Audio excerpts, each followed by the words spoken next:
ये पढ़ा था, सिद्धांत पढ़ा था थोड़ा सा कि अर्दित के अंदर इतना वायु बढ़ जाता है कि वो क्या करता है, शोष करता है किसका, अश्रुग बाहु पाद जानुचा। तो यहाँ पर जानो ही क्यों बताया, तो आप इसमें एक और तंत्र युक्ति यूज करके अलग टाइप की चिकित्सा सोच सकते हो। यानी कि अगर बाहु का शोष है, पाद का शोष है और जानो का अगर शोष है, क्योंकि देखो इधर कोई ऐसा स्थान नहीं बताया, अति प्रवृद्ध वायु बताया है शरीर के अर्धभाग में। अर्धभाग यानी वही पूरा आधा भाग, दोनों साइड के नहीं बताया भाग। ऐसा नहीं बताया कि मुख के अंदर ही होता है, मुख के अंदर ही होता है, ऐसा नहीं बताया। और अगर इसका रेफरेंस लिखना है तो लिख लो, एक क्या बोला है, और कहाँ से होता है, अर्दित कहाँ पर बताया, और हेतु अर्दित का कि भाई इस हेतु से अर्दित होता है। सुश्रुत निदान, एक सुश्रुत निदान चरक में ही बताया, चरक में ही बताया। सिद्धि स्थान याद करो, कहाँ पर, त्रिमर्मिया सिद्धि है क्या इसमें, सिद्धि स्थान, त्रिमर्मिया सिद्धि स्थान निकालो। शीर पर आघात होने से अर्दित होता है। त्रिमर्मिया अध्याय में शीर के आघात के हेतु पढ़ो एक बार, देख लो उसमें, यानी कि आघात की वजह से भी अर्दित होता है, तो उसकी चिकित्सा अलग रहेगी। ये क्या बोल रहा है प्योरली, यहाँ पर ये वायु का प्रकोप की वजह से बोल रहा है।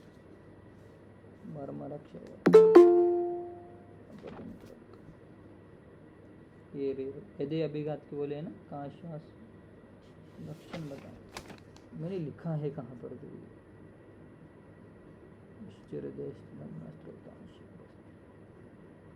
देखो किसको मिलता है, तो शिरो अभिघात के लक्षण दिया।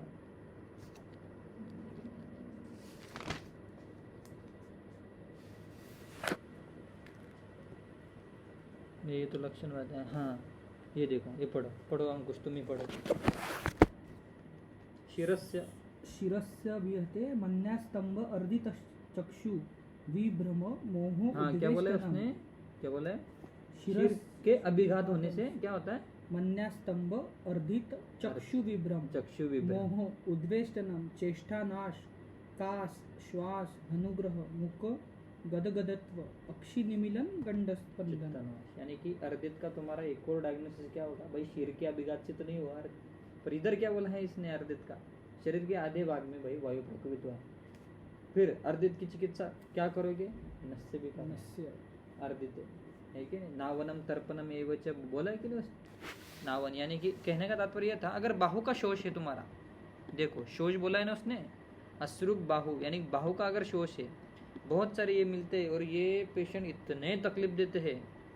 यानी कि मेरी जब ये प्रैक्टिस थी उसमें एक था ये पेशेंट, उसका वेस्टिंग ऑफ मसल्स, ये डेल्टॉइड मसल और ये अपना बाइसेप्स की वेस्टिंग चालू हो गई थी। उसका हेतु यही था कि वो अपने बाइक से नीचे गिर गया था। बाइक से नीचे गिरने के बाद उसके हाथ में चोट आई और उसकी वजह से उसका हाथ सूखते सूखते जा रहा था धीरे धीरे, दोनों के सरकमफेरेंस में कम से कम 3 सेंटीमीटर का डिफरेंस था। तो इस हेतु से, यानी कि ऐसा बाहु का शोष अगर है तब भी तुम्हें नस्य करना, नावन करना है। पाद का शोष है तब भी तुम्हें नस्य करना है, क्योंकि शरीर के आधे भाग का भाई वायु बढ़ा हुआ है। और इसलिए मैं यहाँ पे कहना चाहता कि जानु का भी अगर है, जानो का भी अगर शोष है संदिग्ध वात में, जानो संदिग्ध वात में, तुम बोलते हो जानो संदिग्ध वात कहाँ पे पता है, जानु के रेफरेंस अगर तुम निकालो, कम से कम 1000 से 1200 रेफरेंस निकलेंगे जानु की संप्राप्ति। जानुगत वात ही तो अगर तुमने निकाला, ढूंढना चाहिए, वो आंखें होनी चाहिए, मिल गया कि नहीं जान वात व्याधि, जानो ही क्यों बताए। अब पाद में तो जानो संधि तो आ जाती थी ना, तो गुल्प संधि क्यों नहीं बताई थी, कुछ तो भी स्पेसिफिक होगा इसका जानो संधि का, बाकी का तो पूरे लक्षण ही बताए। कल पढ़ लिया तो इसमें इतना कुछ नहीं है कि भाई लक्षण ही लक्षण, पर इसमें कुछ अलग न्यू मिला था, मन्य स्तंभ निकाला 43 नंबर का। तो फिर जानो संदिग्ध बात में नस्य करके देखना, क्योंकि नस्य भी क्या करता है, जानो शोष दूर करता है, हाँ, संतर्पण करता है, संतर्पण। और मेन है भाई नस्य है, माइंड को रिलैक्स करके करेगा। एक और था ऐसा, एक वैद्य का एक्सपीरियंस था कि नस्य करने के बाद बहुत सारे पेशेंट ऐसे बोलते हैं कि उनका जो स्टूल पास करना है वो इजी हो गया नस से जब करते हैं। तो ऐसे एक वैद्य का एक्सपीरियंस था, वो ऐसे बोल रहे थे क्योंकि जो प्राणवायु है, प्राणवायु ही पूरे वायु का धारण करता है कि नहीं, प्राण का अपान के ऊपर भी कंट्रोल होता है, इसलिए वो बोल रहे थे कि प्राणवायु को जीता। वो अपने भोले के जो है आना जोशी सर, उनके ये भी जो उत्तर है अताप जोशी सर, वो भी पहले नस्य और बस्ती करते, प्राण और अपान को पकड़ो गए, प्राण और अपान को पकड़ो, पूरा जग जिग गाओ। चलो आगे, वो भी एक बताया ना, विषादो रोग वर्धनाना। अब तुम्हारे पाइल्स का पेशेंट आया, फिशर का पेशेंट आया, अर्दित का पेशेंट आया, संदिग्ध वात का पेशेंट आया, क्या है विषाद, विषाद कर रहा है ना वो, मुझे पेन होता है, मुझे दर्द होता है, स्पाइन में भी होता है, जानो संदिग्ध वात में कि भाई ये हो रहा है, क्या हो रहा है, पेन हो रहा है, पेन हो रहा है, इससे वो विषाद करते रहते, मैं ठीक हूँ क्या, विषाद से क्या होता है। चलो फिर क्या है, विषादो रोग वर्धना नाम, ऐसा सिद्धांत पकड़ के वही तुम्हें हर एक डिसीज में तुम नस्य कर सकते, हर एक डिसीज में तुम कर सकते हो। बस वो धातु की परंपरा तुमको समझनी चाहिए, किस टाइप के संप्राप्ति। सामान्य चिकित्सा सूत्र में भी उन्होंने नस्य बताया, वातवेदी की सामान्य चिकित्सा में, अगर तुम अष्टांग की इसमें पढ़ोगे। चलो आगे चलते हैं, मन्यस्तंभ, मन्यस्तंभ पढ़ो 42 नंबर, 42 नंबर पढ़ो। मन्ये संश्रित वातो अंतर यदा नाड़ी प्रपद्यते मन्यास्तंभम तदा कुर्याद अंतरायाम सद्नितम अंतरायाम यम्यते ग्रीवा मन्या च स्तंभते भ्रूषम दंतानाम दशनम लाला पृष्ठाक्षेप शिरोग्रह जृंबा वदन संशय अंतरायाम लक्षणम। क्या बोल रहे थे वो, प्रकोपित हुआ जब वाद दोनों मन्ना की नाड़ियों में आश्रित होकर भीतर की तरफ नाड़ी में प्रवेश करता है तो अंतरायन नामक रोग उत्पन्न करता है। इस अंतरायम रोग में ग्रीवा भीतर की तरफ खींचती हुई जाती है और मन्ना नाड़ी स्तंभीभूत हो जाती है। इस रोग से ग्रस्त रोगी के दांत अपने आप ओठों को काटता है, मुख से लार भी गिराता है, रोगी को पीठ पीछे की तरफ खींच जाता है, रोगी को जुम्बाई आती है, मुख संग के कारण रोगी की वाणी नहीं निकलती, इसको अंतरायम कहते हैं। सीधा सीधा बताया कि भाई मन्नाश्रित कोई तो भी नाड़ी है, उसके अंदर जब वात के वृक्ष लघु शीतखर चल ऐसे गुण हो जाते हैं तो वो क्या हो जाता है, मन्ना स्तंभ करके पूरे लक्षण दिखाता है। इसमें पीजी के ओर से ये है दंतानाम दशनम लाला पृष्ठायाम, इसके बताए ना शायद, और क्या है इसका डिफरेंशियल डायग्नोसिस, दंतानाम दशनम और एक दो डिसीज में आता है, किसमें दिया है तो एक बार ढूंढना। ऐसा पूछते हैं दंतानाम दशनम लाला पृष्ठायाम, पृष्ठायाम शिरोग्रह निरोवस्तु उपद्रव, निरोबस्ती उपद्रव, ये भी लिख लो एक डिफरेंशियल डायग्नोसिस। और एक दो शायद इसमें पता है कि अपस्मार में, दशनम अपस्मार में बताया कोई तो भी रोग है, याद नहीं आ रहा पर इसको इम्पोर्टेंट करो, दंतानाम दशनम लाला पृष्ठयाम शिरोग्रह। हाँ ये इसमें ही है आगे की, इसमें 48 नंबर का। बहिर आयाम में भी दंतानाम दशनम जुम्बा लाला स्त्राव वाकग्रह। बहिर आयाम ब और व हमने ऐसा याद किया था, ब और व, बहिर्याम यानी कि वाग्रह, ऐसा याद रखो तुम। और जो अपोजिट में है मन्ना स्तंभ में, वो क्या है, मन्ने के से पीछे से पृष्ठ को मिलती हुई आती है ना, और मन्ने के ऊपर क्या आता है, शीर आता है, इसलिए वो याद रखा था मन्या स्तंभ, यानी कि अंतर्याम। अंतर्याम का क्या है, पृष्ठ। और ऐसे भी कर सकते हैं मन्यास्तम यानी सर्वाइकल स्पॉन्डिलाइटिस, सर्वाइकल स्पॉन्डिलाइटिस की वजह से भी शिरोग्रह हो सकता है, शिरोग्रह हो सकता है। दंतानाम दशनाम मतलब सर्वाइकल स्पॉन्डिलाइटिस की वजह से नर्व कंप्रेशन हो गया हो और वहाँ से मैंडिबुलर नर्व भी कंप्रेस हो गई हो, तो उसकी वजह से दंतानाम दशनम मिल सकता है। हाँ सोच सकते हैं। और पीजी के हिसाब से इसको डिफरेंशियल डायग्नोसिस बना के रखो भाई, दंतानाम दशनम लाला पृष्ठायाम शिरोग्रह। बाकी तो सिंपल है कि भाई जुरुम्बा है, वदन संग है, ठीक है, इसमें तो कुछ ऐसे बताने लायक कुछ नहीं है, सीधा सीधा बताया कि भाई वात की जब मन्नागत नाड़ी में घुसता है तो ऐसा होता है। उन्होंने से इसकी अलग से चिकित्सा नहीं बसे, जैसे अर्जित की भाई एक चिकित्सा सूत्र बता दिया, मन्ना स्तंभ का बताएगा, देखो एक नहीं बताया। देखो मन्य स्तंभ का यानी कि अंतरायाम बहिरायाम का नहीं बताया। शायद वो असाध्य भी बताया है ना उन्होंने, असाध्य शायद आगे बताए होगी, मे भी क्या माधव निदान ने बताए हुए। यानी कि इसकी सामान्य चिकित्सा ही बताई, ऐसे स्पेशली कुछ चिकित्सा नहीं बताई। डायरेक्ट अर्दित के बाद पक्षाघात की चिकित्सा चालू करी, पर अंतरायाम बहिरायाम की चिकित्सा ही नहीं बताई। चलो आगे चलो। बहिरायाम यानी कि धनुस्तंभ, पृष्ठमन्या आश्रित बाह्या शोषयित्वा शिराबली वायुः कुर्याद धनुस्तंभ बहिरायाम संज्ञकम् चा अप्य अन्ना मानस्य पृष्ठतो नियते शिरः उरः उत्क्षिप्यते मन्या स्तब्धाग्रीव्या व अमृद्यते दन्तानां दशनं जृम्बा लालास्त्रावश्य वागग्रह जातवेगो निहन्तेश्य वैकल्यं वा प्रयच्छति। क्या बोल रहा है वो, जब अपना बलवान जो वायु है अगर पृष्ठ और मन्या की आश्रित अगर ये वो कोई भी भेषज बोलो या इन्होंने क्या बोला शोषित्वा शिराबली, अब इसके हिसाब से क्या ले वो कुछ पता नहीं। चक्रपाणी ने भी वही बोला है कि बाह्यच्च शिरा पृष्ठगता, ऐसा बोला है उन्होंने। बाह्य इति शिरा विशेषणम, विशेष करके कोई तो भी शिरा है ऐसा उन्होंने बताई है। अगर इसके अंदर तुम्हारे वात के कोई भी अवरोधात्मक संप्राप्ति होती है या धातु क्षयज अगर संप्राप्ति होती है तो क्या होता है, धनुस्तंभ हो जाता है, यानी कि मनुष्य धनुष के आकार का हो जाता है। सिंपली उन्होंने बताया, इसमें ज़्यादा कुछ एक्सप्लेन करने का नहीं है। आगे क्या बोल रहे हैं, पीठ की ओर से शरीर को धनुष के समान टेढ़ा करके सिर को पीछे की ओर खींचता है।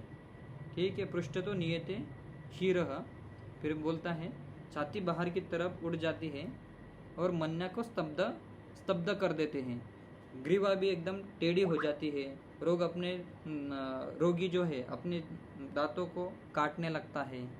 मुंह से उसकी आला स्त्राव भी हो जाएगा। अब इतना उसका मुख भी पूरा ये हो गया, धनुष के टाइप के हो गया, तो उससे आला स्त्राव भी निकलेगा और वो बोल भी नहीं सकेगा, वाक ग्रह भी हो जाएगा। और क्या बोल रहे हैं, जात वेग, अगर वेग निकल गए, इसके वेग आते हैं, इंपॉर्टेंट ये है, इसके वेग निकल जाने के बाद क्या होता है, इन लक्षणों के साथ, यानी कि वेग निकलने के बाद पेशेंट नॉर्मल हो जाता है, ऐसा बोल रहे हैं। जात वेगो निहत्येशम वैकल्यम व प्रयच्छति, या कभी कभी वैकल्यता भी आ सकती है उस पेशेंट, ऐसे बोल रहे हैं अगर वेग निकल जाने के बाद। यही है बहिरायाम या धनुष स्तंभ। कभी कभी ये भी पूछ लेते पीजी के अंदर कि जात वेगो निहत्येशम वैकल्यम व प्रयच्छति, ये अंतरायाम है या बहिरायाम है या अपस्मार है या अर्दित है। जात वेगों से कंफ्यूज हो ही सकते हैं, जात वेगों से आप कंफ्यूज हो सकते हैं, इम्पोर्टेंट है। और ये चक्रपाणी ने बताया है कि अर्दित के वेग आते हैं। चरक ने श्लोक के अंदर कहीं पर भी नहीं बताया कि अर्दित के वेग आते हैं, पर चक्रपाणी बोल रहा है। ये भी पता होना चाहिए, चक्रपाणी ने अर्दित के वेग बताए हैं। और धनु स्तंभ में जो पोजीशन मिलती है वो मेनिंजाइटिस में भी मिलती है, मेनिंजाइटिस में भी मिलती है, ओपिस्टोमिस पोजीशन, ओपिस्टोनोटिस पोजीशन। और ये भी वो तो बता ही दिया, दंतानाम दशनम जुरुम्बा लालास्त्राव वाक ग्रह किस में आता है, अंतराय में आता है या बहिरायाम में आता है। ये भी अभी कभी पूछ लेते। पृष्ठमन्याश्रित बाह्य शोषित्वा शिराबली, ये किसकी संप्राप्ति है, अंतरायाम की है या, यानी पुष्टमन्याश्रित शिरा का शोष किस व्याधि में होता है कि नहीं। अंतरायाम में सिर्फ मन्या के आश्रित हो रही है, वो भी नाड़ी हो रही है। अब ये भी आप सोच सकते हो आयुर्वेद के हिसाब से, भाई किस चीज़ को आप नाड़ी बोलोगे, किस चीज़ को बोलोगे अपन शिरा। चरक ने पूरे ये स्त्रोतों के पर्याय नाम ही बताए हैं, क्योंकि ऑपरेट वगैरह तो कुछ करते नहीं थे, उसकी वजह से ही उन्होंने ऐसा कुछ स्पेशली नहीं बताया। चक्रपाणी के टीका में भी वही बोला है, स्नायुगत वात में। हाँ, एक और डायग्नोसिस बना कि स्नायुगत वात में ये अंतरायम बहिरायाम बताया है। स्नायुगत वात में खल्ली कुब्जत्वम सर्वांगवात एकांगवात ये बताए हैं। चलो, और एक कोई तो भी स्थान में बता रहे हैं, शायद सुश्रुत का है कि ये श्लोक, देखो बड़े बार कंफर्म करो। महाहितुर बलि वायु शिरा स्नायु कंडरा मन्या पृष्ठाश्रित बाह्य संसस्य आमयद वही। ये सुश्रुत का है या कोई तो भी है इसका, यानी कि इन्होंने बोला है कि महाबली वायु शिरा स्नायु सहित कंडरा में, इधर कंडरा भी बोला, कंडरा भी बोला। आप कंडरा से क्या लेते हो, टेंडन लेते हो, क्या लेते हो, इतना कुछ ज्यादा सोचने के लिए। संग्रह ने बोला है शिरा स्नायु एवं कंडरा। हाँ, अष्टांग संग्रह, ये लिख लो। अष्टांग संग्रह बोल रहे हैं, ये बाह्य आयाम यानी धनुष स्तंभ में कंडरा भी इन्वॉल्वमेंट होती है। चलो, इसमें चिकित्सा में ऐसा कुछ डिफरेंस आता नहीं है, सामान्य चिकित्सा ही करने इन्होंने, वात व्याधि की भी। और ये मैक्सिमम ये असाध्य ही होते हैं, ये जो अंतरायाम है, बाह्य आयाम है, असाध्य। चलो, अनुस्तंभ पढ़ लो। हनुमूले स्थितो बंधात संस्त्रयत्य अनुलो हनु विवृत्त आस्यत्वम अथवा कुर्यात स्तब्धम अवेदनम हनुग्रहम च स्तंभम हनु संवृत्तम वक्रता। वही बोल रहा है कि हनु की स्थिति जो दोनों मूल की ये होता है, उसके अंदर अगर तुम्हारा ये हो गया, वात के वृक्षादि गुण अगर बढ़ गए तो क्या हो जाता है, हनु स्त्रंसित हो जाती है। स्त्रंसित होने के बाद पीड़ा रहित मुख सिर्फ खुला का खुला रह जाता है, यानी कि बस हनु का स्तब्ध होना। इजीली बताओ, हनु का स्तब्ध होना, मुंह का खुला रह जाना, उसको ही क्या बोल देंगे, हनुस्तंभ। इजी बताओ ना। ये पूछ लेते, विवृत्त अस्यत्वम अथवा कुर्यात स्तब्ध अवेदनम। विवृत्त यानी कि खुला हुआ रहेगा, इसका डिफरेंशियल डायग्नोसिस क्या हो सकता है पीजी के हिसाब से बताइए। Mandible dislocation. हाँ, वो तो मॉडर्न का होगा, आयुर्वेद की ओर से। और कोई बता सकता है, याद करो, भूल गए। जुरुम्बा का शायद माधव निदान में, उसमें भी विवृत्त आननस से ऐसा कुछ तो भी लिखा हुआ है। अब ये शालक्य में देखो या किसमें लिख के रखो, वो डीडी विथ जुरुम्बा। मैंने शायद मेरे नोटबुक में लिखा है ये पूरे डीडी। सुश्रुत में है क्या? सुश्रुत शारीर में है, जुरुम्बा है शायद 3 या 4 में। विवृत्त आननस से ऐसा तंद्रा निद्रा। हाँ। ये जो वहाँ पे दिया है जैसे निद्रा, उसमें दिया है शायद विवृत्त आननस। आनन है कुछ तो भी शायद, आनन मुख्य है।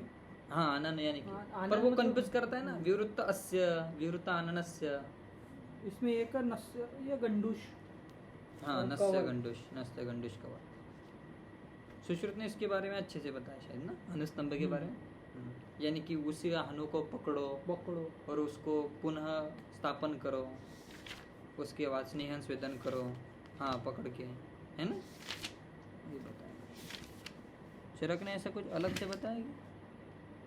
हाँ, बोला है उसने, इन्होंने भी हनुस्तंभ की चिकित्सा बताई है 102 नंबर के श्लोक में। वही बोला अपन ने, जो बोला वो, कि स्वेदन करो, यानी कि अंगुष्ठ से पीड़न कर करके जो तुम्हारी डिसलोकेशन हुआ है हनु का, उसको भाई तुम योग्य स्थान पर लगा सकते हो। टिटेनस का प्रमुख लक्षण है। टिटेनस का प्रमुख लक्षण संवृत्तास्यता, टिटेनस का प्रमुख लक्षण। चलो आगे। और हाँ, और तो कुछ इसने चिकित्सा में भी कुछ ऐसा अलग नहीं बताया, कुछ सोचने लायक नया हो। चलो, आक्षेपक। मुहुर आक्षिपति क्रुद्धो गात्र्या नाम आक्षेपको अनिलः पानीपादं च संशोष्य शिरः स स्नायुकंडरः पानीपादशिरः पृष्ठश्रोणिः स्तंभा। दंडक में क्या है, आप ही समझो। इसमें क्या बोला, जब शरीरस्थ प्रकोपित वायु हाथ पैर स्नायु कंडरा और सिरा को सुखाकर शरीर के अंगों को खिंचाव या झटका उत्पन्न करती है।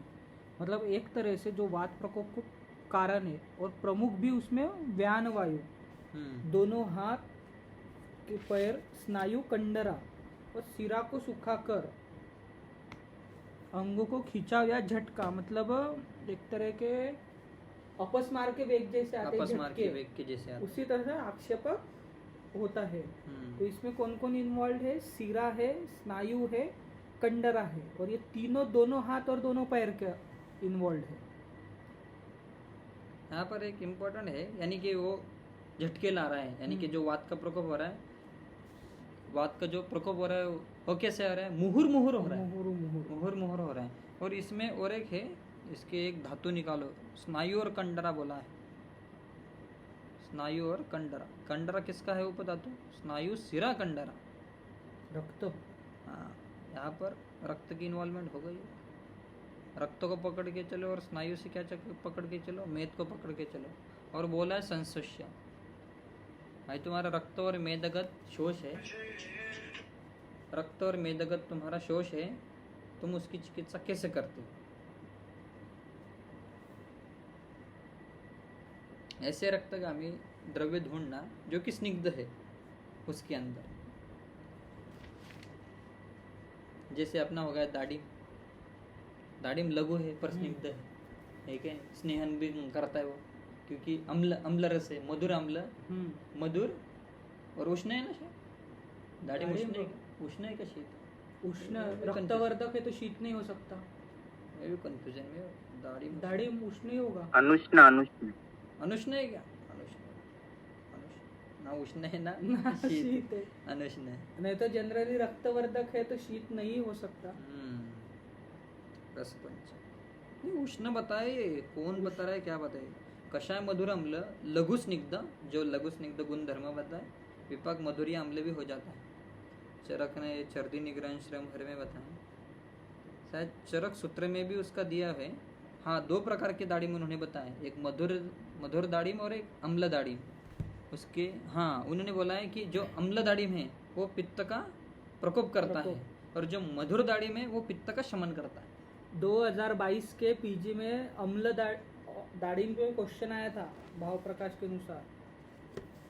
और सुश्रुत जी बोल रहे हैं अपने कि भाई दाड़िम क्या है, त्रिदोषग्न है, मधुर अम्ल वात कपापहम। अगर मधुर अम्ल है तुम्हारा तो तुम्हारा जो दाड़िम है क्या करता है, त्रिदोषग्न है पूरा पूरा। अष्टांग हृदय बोलते हैं, अगर तुम्हारा मधुर दाड़िम है तो पित्त अविरोधी है, न त्युष्ण अम्ल, न त्युष्ण अम्ल, ऐसा बोल रहा है अष्टांग हृदय। ये लिख लो, दाड़िम बहुत इंपॉर्टेंट है। अब निकल ही गए तो तुम्हारा रक्ता अक्षय का कहाँ से कहाँ चला गया। और आगे उष्ण देखते, उष्ण कोई बोल रहा है, मेद्य भी बोल रहा है, जो अपन आक्षेप में अच्छे से यूज कर रहे, कैदेव निघंटू मेद्य बोल रहा है उसको तुम दाड़िम को मेद्य, सच में है ना। इमेजिन क्या करने की, दाड़िम केस क्या मेद्य है, उसका स्ट्रक्चर देखो, ब्रेन के जैसे लगता ही है, खोलने के बाद में पूरे ऐसे ऐसे ऐसे ऐसे दाड़िम के लगे हुए, वो एक हो गया। और एक अगर ये पित्त को प्राकृत करेगा, पित्त यानी कि मेदा, साधक पित्त, तब भी मेदा कार्य करा। वर्च अर्चु विबंधग्नम, यानी कि अनुलोमन भी करता है।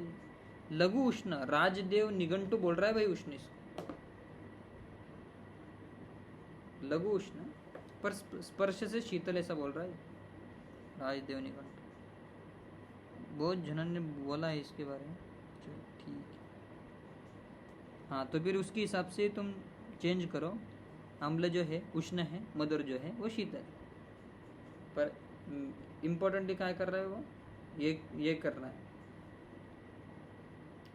त्रिदोषक, तीनों दोषों का शमन कर। और अगर कुछ नहीं याद आए ना तुम्हें, कुछ भी याद नहीं आए तो क्या करने का, ऐसे संहिता के सबसे सामने लिख के रखने के त्रिदोषग्न द्रव्य। तुम्हें चिकित्सा करते वक्त कुछ नहीं याद आ रहा, त्रिदोषग्न देते जा। बताओ फिर कौन कौन से हैं त्रिदोषग्न? मुझे तो 2 ही याद आते हैं, एक हो गए अपने गुरु जी, अमल की भी करते हैं शायद, अमल की को देखना पड़ेगा, और दाढ़ी। तीन त्रिदोषग्न मिलते हैं, और ऐसे जैसे मिलेंगे त्रिदोषग्न, यानी व्याधि कौन सा भी हो, एक वैद्य से व्याधि कौन सा भी हो, त्रिदोषग्न द्रव्य दे दो, मुझे कुछ नहीं आता, हाँ मुझे कुछ समझ में नहीं आ रहा, मैंने दिया त्रिदोष। अमल की चूर्ण दे सकते हैं, अमल की चूर्ण दे सकते, त्रिदोषग्न करना चाहिए। चलो आगे चलो, आक्षेपक का निकाल को तुम। दंडक, तो हाँ, दंडक पानी पादर शीरः पृष्ठश्रोणी स्तंभाति मारुतः दंडवस्य स्तब्धगात्रस्य दंडकः। पढ़ो। मतलब दंडक की तरह जो शरीर एकदम स्टिफ हो जाता है, स्टिफनेस ऑफ द बॉडी जो जिसमें मिलता है उसे दंडक कहते हैं। तो उसमें क्या बोला, वात पानी मतलब हस्त, हाथ, पैर, सिर, पृष्ठ और श्रोणी इन सब का स्तंभन कर देता है।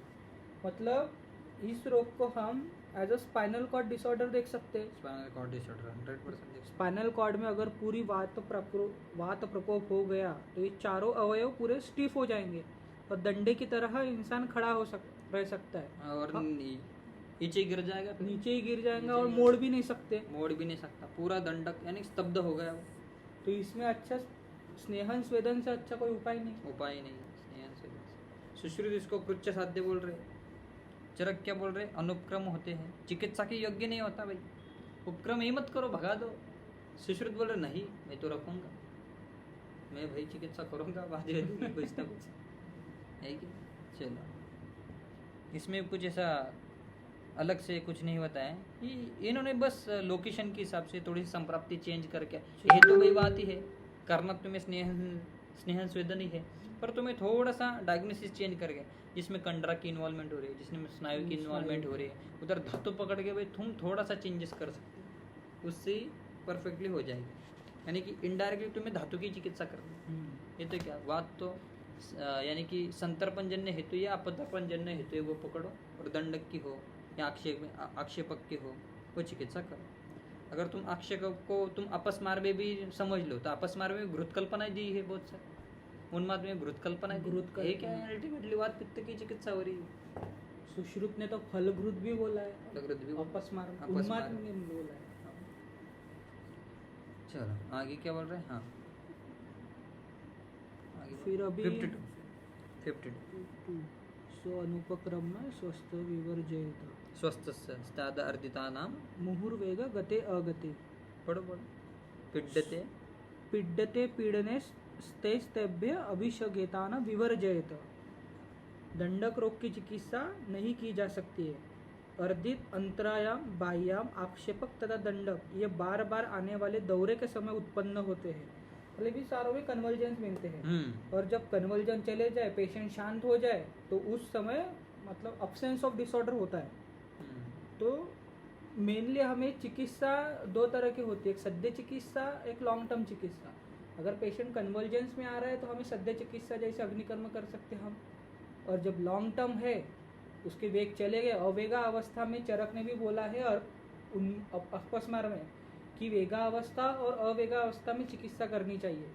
वेगा अवस्था में हम उसे वेग शांत करने की चिकित्सा दे सकते हैं जैसे नस्य, अग्निकर्म, और अवेगा अवस्था में हम उसका शोधन करवा सकते हैं और वात का शमन करने की चिकित्सा दे सकते हैं। इन्होंने इसलिए ये बोला है कि आक्षेप रोग की चिकित्सा मत करो भाई साहब, अब उस टाइम पे नहीं होता होगा अंडर, अपने पास अभी मॉडर्न के हिसाब से तुम कुछ अलग कर सकते हो। आयुर्वेद में क्या है वो एक आप कर सकते हो।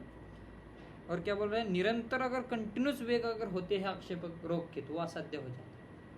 कंटिन्यूस अगर वेग है तो ये चरक जी बोल रहे हैं, ये ध्यान में रखो कि अगर अर्दित के वेग कंटिन्यूस रह रहे, तुम्हारे आक्षेपक पे कंटिन्यूस रह रहे, बहिरायाम अंतरायाम के अगर कंटिन्यू वेग अगर रह रहे, 5 मिनट ठीक हो जाता है फिर से वेग आ जाते हैं, ऐसा अगर है तो वो असाध्य है।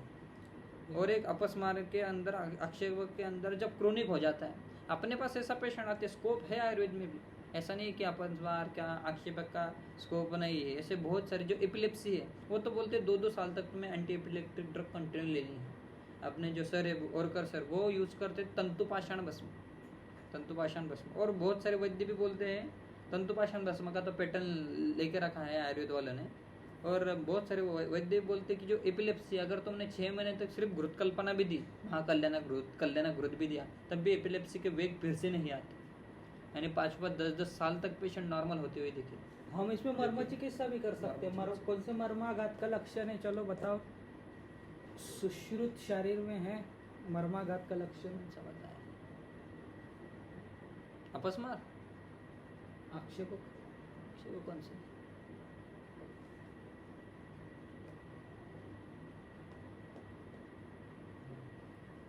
चलो देखेंगे उसको, पर है शायद अपस्मार किसका, आक्षेपक है, आक्षेपक है, चलो देखेंगे उसको। चलो पढ़ लो, पक्षवात का भी लक्षण पढ़ लो। शायद मन्य स्तंभ नहीं ये मणिबंध में तो कुंठता आती है, आक्षेपक है। अक्षय पक्ष से मरण शायद लोहिताक्ष या नीचे के होगी कुछ तो। अक्षय पक्ष से मरण है तो है। मृत्यु देखो और अक्षय पक्ष दो किसी है। के पास अगर हॉबल की बुक होगी उसके अंदर देखो किसी को मिल जाए तो, नहीं तो कल देखेंगे। चलो पक्षवत भी पढ़ लेते हैं एक बार। हत्वा एकम मारुतः पक्षम दक्षिणम वामम एव वा कुर्याद चेष्टा निवृत्तिम ही रुजम वाक स्तंभमेव च। पढ़ लो बाकी का एकांग इसका है। नहीं इसका ही पढ़ लो, हिंदी में पढ़ ले। प्रकुपित वायु शरीर के किसी एक अर्धभाग दाहिने या बाएं मारकर उस ओर की शारीरिक क्रियाओं को विनष्ट कर देती है, उस भाग में पीड़ा उत्पन्न करती है और वाणी को रोक देती है, इसे पक्षवत बोलते हैं। ये तो सबको आता है कि भाई इष्ट निवृत्ति, ये सबको पता है। वाक स्तंभ ये इम्पोर्टेंट है कि भाई वाक का स्तंभ किस में हो रहा है। तुम कंफ्यूजन हो जाते हैं कि धनु स्तंभ वदन संघ मन्य स्तंभ में आया है, वो डीडी बना सकते हो तुम। वदन संघ कहाँ पे है और वाक्य स्तंभ कहाँ पे, ये कंफ्यूज कर सकते हैं कि बताओ भाई वदन संघ कहाँ पर है, वाक्य संघ कहाँ पर है। तो हमने ऐसा खुद से ही ये बना दिया, पक्षी वाक्य नहीं बोलते। पक्षी जो है यानी पक्षी पक्षाघात, पक्ष पकड़ो, वाक्य बोलते ही नहीं, उनका आता ही क्या। अर्दित के अंदर बोला है कला सज्जति च वाक, यानी कि कुछ देर के लिए अर्दित का रोगी भी नहीं बोलता। देखो इसके अंदर डिफरेंशियल डायग्नोसिस में एक कला सज्जति च वाक अर्दित के अंदर दिया हुआ है।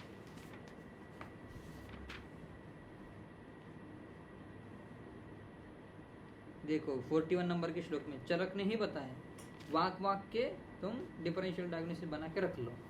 एक तुम्हारा मन्य स्तंभांतराय में हो गया, एक पक्षवत में हो गया और एक अर्दित में हो गया। कला सज्जित चस्य वाका। चलो हाँ इम्पोर्टेंट है, इसके पक्षवत के बारे में थोड़ा सा बताना चाहता हूँ। जो रक्तपित्त है, ऊर्ध्व रक्तपित्त को साध्य बोला या सद्य बोला? सद्य बोला। अधोग को क्या बोला? असाध्य बोला। अब जो अधोग रक्तपित्त होता है, अब जो देखो किशोर हिमोराइड जो है उसका अगर रक्त तुम स्तंभन कर देते हो तो वो हो जाता है साध्य हो जाता है।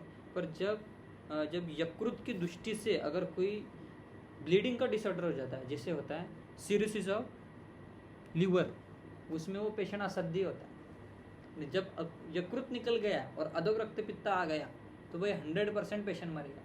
पर इधर ब्रेन ह्यूमरेज से भी पेशेंट बचता हुआ दिखता है आपको, इसलिए उन्होंने बोला ऊर्ध्वक रक्तपित्त। अब तुम ऊर्ध्वक रक्तपित्त से इतना ही समझते हो कि भाई आँख से खून निकल रहा है। कहाँ आँख से खून निकलता है तुम्हारा? बहुत सारा ट्रॉमा होने के बाद आँख से खून निकलता है, नाक से निकलता हुआ था। मुखगत रक्तपित्त, कर्णगत रक्तपित्त, और एक रक्तपित्त बोला उन्होंने अभ्यंतर। ऊर्ध्वक रक्तपित्त तुम ऊर्ध्वक से कोई भी भाग नहीं सकते। तो पक्षवत के अंदर उन्होंने क्या बोला है? स्नेहनम स्वेदनम पक्षाघाती तो विरेचन बोला है क्या? तो बहुत सारे वैद्य का यही सिद्धांत है कि विरेचन क्यों करवाना है पक्षाघात में। पक्षाघात का पेशेंट नीचे गिर गया, बेड पे पड़ा, विरेचन क्यों करवाना है? यही है इंट्राक्रैनियल प्रेशर कम करने के लिए भाई तुम्हें विरेचन। जो तुम्हारा ब्लड का जो प्रेशर बढ़ा हुआ है पक्षाघात के अंदर, इसलिए उन्होंने विरेचन बोला। ऐसे ही नहीं कि भाई चलो भाई कुछ नहीं होता तो हम लिख देते हैं भाई पक्षाघात में विरेचन, टाइम पास में लिख दिया। नहीं, कुछ तो सिद्धांत रहता है उनका। इसलिए तुम ऊर्ध्वक रक्तपित्त यानी कि क्या समझो? पक्षाघात समझो। पक्षाघात और वो भी अगर तुम मॉडर्न से कंपेयर करोगे तो अपर मोटर और लोअर मोटर न्यूरॉन डिसऑर्डर आते हैं, तो उससे तुमको समझना चाहिए पक्षाघात है, ये पक्षाघाती है या कुछ अलग है भाई। अर्दित में भी बोला है कि शोष हो जाता है, पेशेंट नीचे गिर जाता है क्या नहीं? आधा भाग में बोला हुआ। और पक्षाघात ऑलवेज ऐसा तुम थोड़ी ना कि चारों लिम्स में होता है क्या नहीं? क्वाड्रिप्लेजिया कभी होता है, हेमिप्लेजिया होता है क्या नहीं? बोलो बस वो शिप्र मर्म के कारण आक्षेपक से। हाँ, शिप्र मर्म लिख लो भाई साहब। शिप्र मर्म के कारण आक्षेपक में लिख लो ये शिप्र मर्म पक्षाघात है कक्षधर। कक्षधर में होता है क्या पक्षाघात? हाँ बॉस, ये भी इम्पोर्टेंट है। कक्षधर मर्म से पक्षाघात होता है, ऐसा बना के रखो ये। कक्षधर मर्म का रचना भेद से क्या है? देखो बार एक बार, स्नायु मर्म है क्या कक्षधर? हाँ बॉस, स्नायु मर्म है ना? हाँ, और वाग्भट अनुसार शिरा मर्म। हाँ, स्नायु मर्म और ये वाग्भट बोल रहे हैं शिरा, वाग्भट बोल रहे हैं शिरा मर्म। स्नायु मर्म 27, हाँ 27 है ना? स्नायु मर्म की संख्या कितनी है? 27 ही है। स्नायु नायु नायु स्नायु नायु 27। स्नायु नायु किया था मैंने, स्नायु नायु वो टीएनएम क्लासिफिकेशन। स्नायु नायु सीरा रेड होती है, रेड आरईडी 41 है। चलो पक्षाघात का समझ 27 सर। हाँ, पक्षाघात का समझ गया कि भाई तुम्हें ऊर्ध्वक रक्तपित्त की भी चिकित्सा करनी है उसमें। ऊर्ध्वक रक्तपित्त लिख लो, ये क्षिप्रमर्म भी कौन सा है? रचना भेद से स्नायु ही है शायद। चलो इधर भी अपना एक सिद्धांत होगा, अगर कक्षधर मर्म से पक्षाघात हो रहा है तो वो भी रोल आउट करना चाहिए। तो आघात तो नहीं है ना, आघात की वजह से भी ये होगा। एक बार पढ़ो सिद्धि स्थान में मर्माभिघात, शिरो मर्माभिघात के लक्षण पढ़ेगा शिरो मर्माभिघात में, पीछे पीछे। हाँ, चेष्टा नाश दिया है इन्होंने, ये इम्पोर्टेंट है। देखो इन्होंने चेष्टा नाश दिया है, पक्षवत ने दिया ना, देखो पूरा पढ़ लो एकदम।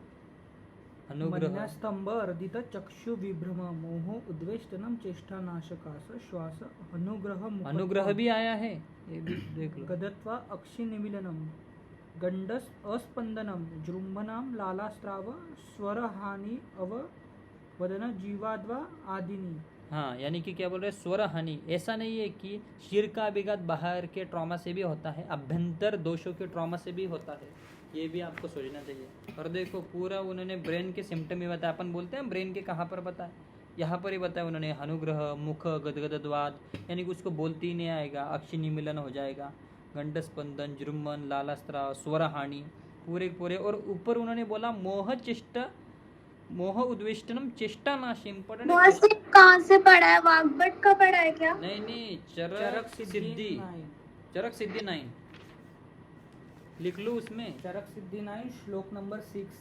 चरक सिद्धि 9 में दिया है शिरोविघात के लक्षण, चेष्टा नाश।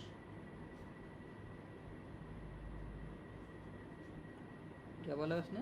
चेष्टा नाश। अब तुम्हें वो डिफरेंशियल डायग्नोसिस आना चाहिए कि भाई इसका सच में चेष्टा का नाश हुआ है या पक्षपात हुआ है। हेतु देखो, तुम पेशेंट नीचे गिरने के बाद तुम्हारा एक ही डायग्नोसिस होता है, पक्षाघात। पक्षाघात है या शिरो अभिघात के लक्षण। अभ्यंतर दोषों से शिर का अभिघात हो रहा है या सच में ही निराम वायु की संकल्पना है या वृद्धोक रक्तपित्त है। 3 डायग्नोसिस है, उसके हिसाब से अलग अलग चिकित्सा होगी। करना तो क्या है, तुम्हें विरेचन ही करना। अगर पक्षाघात की संप्राप्ति है तो वृद्धोक रक्तपित्त है तो शिरोभिघात को उन्होंने बोली, आगे पढ़ेंगे।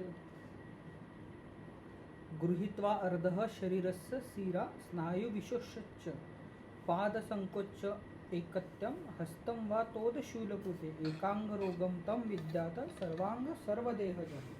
बड़ा तुम्हें बड़ा पता। प्रकोपित वायु शरीर के वाम या दक्षिण किसी एक भाग पर आक्रमण करके उस भाग की सिराओं तथा स्नायुओं को सुखाकर एक हाथ या एक पैर को संकुचित कर देता है और आक्रांत अंग में सुई चुभाने जैसी पीड़ा होती है एवं शूल होता है। इस प्रकार के विकार को एकांग रोग जानना चाहिए। हाँ, एकांग रोग में इम्पोर्टेंट इन्होंने पेन बताया है, सिरा स्नायु का विशोषण हो जाता है, इम्पोर्टेंट है भाई। मसल्स वेस्टिंग पे ज़्यादा भर डाल रहा है, ऐसा हो सकता है कि सिरा और स्नायु का दोनों का शोषण हो रहा है अर्ध भाग में, ऐसा बोल रहा है वो। पाद संकोच्यते एकम हस्तम तोद शूलवाद। पाद में या हस्त में एक तो संकोच हो जाएगा विथ तोद शूल, यानी कि पीड़ा भी हो सकती है। इसको तुम एकांग रोग या सर्वांग रोग यानी कि पूरे देह में होगा तो उसको सर्वांग बोलो, सिर्फ हाथ में मसल वेस्टिंग मिल रही है तो उसको एकांग रोग बोलो। इतना ही बोला। चलो बाकी का कल देखेंगे। रुद्रऋषि का लक्षण, ये जो सिद्धांत में बताता हूँ ना, ये थोड़ा सा लिखा करो कि वे विरेचन ही आपने आक्षेपक के लक्षण के साथ में दाढ़ी क्यों बताया था? वो ये बताया ना, दाढ़ी मेद्य भी है। एक तो आक्षेपक के अगर लक्षणों में देखे तो उन्होंने बोला संप्राप्ति में स्नायु और कंडरा का क्या हो जाता है, सिरा स्नायु कंडरा का शोष होता है। सिरा और कंडरा ये रक्त धातु के उपधातु है, यानी कि तुम्हें वर्क करना है आक्षेपक में रक्त और मेद के ऊपर। बस रक्तगत अगर रुक्षता आ रही है तो भी आक्षेपक आ सकते हैं। और उसी वजह से मैंने बोला भाई तुम दाढ़ी स्नेहन के लिए, और मेद भी है वो, दोनों ओर से तुम पकड़ के उसको चला करो। करना तुम्हें संतर्पण है, आक्षेपक किस वजह से आ रहे हैं, नस से भी करना ही है तुम्हें हमेशा। वादवेदी को पकड़, ऐसा नहीं है पर तुम्हें वो भर देना है कि भाई संप्राप्ति किस वजह से। ऐसा नहीं है कि भी रक्त की वजह से ही आक्षेपक आएगा, स्नायु के शोष की वजह से ही। पर उन्होंने बोला कि मैक्सिमम टाइम्स भाई तुम्हारा जो आक्षेपक है वो सिरा स्नायु कंडरा के पैथ्य की वजह से आएगा। कुछ तो भी संप्राप्ति है भाई हमारी सिरा स्नायु कंडरा की सबसे ज्यादा मिल से पकड़ना, पर हेतु कभी भूलना नहीं, पेशेंट को भूलना है। आज एक पेशेंट आया था, एक ही पैर में थी उसकी स्वेलिंग थी। एक बच्चा बोलता है कि कार्डियक में भी तो आती है पेडलेटर में, मैंने बोला बायलैटरल होता है, हाँ वो भी पिटिंग होता है वही तो। पर मैंने बोला वो तो छोड़ दो, मैंने बोला हिस्ट्री पूछ। पेशेंट बोल रहा ट्रॉमा हुआ क्यों कार्डियक की तरफ जा रहे, ट्रॉमा है ना, इम्पोर्टेंट है, हिस्ट्री पूछना चाहिए, हेतु भी पूछना चाहिए। एक और आया था मल्टीपल एब्सेस का, मैंने ग्रुप पे डाला है वो, यानी कि इधर एब्सेस हो रहे, मल्टीपल एब्सेस हो रहे कंटिन्यूस। अब तुम हर एक में थोड़ी ना ये लगाओगे इंसिजन दोगे, इंसिजन दो काटो, इंसिजन दो काटो। पर दोनों पैर में, दोनों हाथों में, पूरे बॉडी में थोड़ी ना होगा ऑस्टियोमाइलाइटिस। एक में तुम पहनो है क्या नहीं। फिर हम इसको अस्थिज विद्रुति के बारे में सोच सकते हैं, अस्थिगत विद्रुति बारे में सोच सकते, पर इतना भी नहीं सोचना डायरेक्ट अस्थि विद्रुति के बारे में। पहले रस रक्त मांस को पकड़ो तो फिर उसको पेशेंट को पूछो तो काम क्या करता है भाई, भैंसों का काम है, यानी कि भैंस वगैरह अफेल वगैरह का वो बिजनेस करता है और दूध पीता है भाई, वो अध्यक्ष है संतर्पण जन्य विकार। पहले भाई दूध छोड़ो, हेतु नहीं बोलने तुम्हारा। मल्टीपल एब्सेस है, यानी क्या बन रहा है तुम्हारे शरीर में, क्लेद बन रहा है भयानक वाला। क्लेद कहाँ निकलेगा, त्वचा से ही तो निकलेगा। और जो एब्सेस बनता है वो मांस को भी पकड़ता है, मसल को भी इन्वॉल्वमेंट करता है, सिर्फ सुपरफिशियल स्किन को नहीं करता। तो ये जो मल्टीपल एब्सेस जो बन रहा है छोटे छोटे वाले, भाई तुम इसको रस रक्त मांस को पकड़ के चलो और क्लेद पकड़ के चलो। इसलिए अपन ने विद्रुति भेदन के लिए वो अरुणादि को दिया जो कि क्लेद कम करेगा। मूत्रगत के अंदर वरुण उष्ण भी विद्रुति का भेदन भी करता है और कप का शोषण भी करता है। उसके वजह पर हेतु नहीं भूलना। अब तुमने दे दिए वो अरुणादि को दे दिया, पर तुमने हिस्ट्री पूछी ही नहीं, कहा क्या काम क्या करता है, केस क्या हो गया, ये मल्टीपल एब्सेस केस क्या हो गया, ठीक है सोचने का, मल्टीपल एब्सेस क्यों हो गया। ऐसा अगर भैंस की वजह से अगर ये मल्टीपल एब्सेस हो जाता है, हर एक भैंस वाला अपने पास मल्टीपल एब्सेस, लेकिन नहीं, पर 3-4 महीने में एक पेशेंट मिल रहा है तुम्हें भाई मल्टीपल एब्सेस के ऐसे पेशेंट हैं। इसलिए स्पेसिफिक हेतु पूछा करो।